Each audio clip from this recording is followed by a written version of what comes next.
Close close রে ভাই। তুমি এই সাউন্ড গুলো কেন দিচ্ছ সিজন? এটা তো লাইভ চলছে। এস পাগল, সিরিয়াসলি নট ফান। এস এই যে দেখেন স্পেশাল বার্গার। আমরা তো বার্গার আসলে ওয়েস্টার্ন ক্যাটাগরিতে অনেক খাই।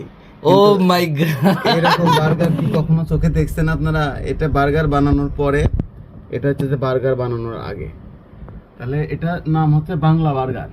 তাহলে বাংলা বার্গারের টেস্ট কেমন আমরা খেয়ে দেখি, ঠিক আছে? আচ্ছা আবার দেখাই কি কি আছে একটু। আচ্ছা, পেট খারাপ হলে কিন্তু দায়ভার আমার না, ঠিক আছে? পুঁটি মাছ, পুঁটি মাছ ভাজা, আর হচ্ছে আমাদের আলু ভাজি, আর হচ্ছে দুটাই ভাজি, আলু ভাজি আর পুঁটি মাছ ভাজি। রাইট। আচ্ছা তাই আমরা এখন খেয়ে দেখি, আপনারা দেখেন কেমন লাগে খেতে। হ্যাঁ, টেস্ট নিচ্ছি। বিসমিল্লাহির রহমানির রহিম। আর সাধারণ টেস্টি বাংলা। ভালো ভালো ভালো।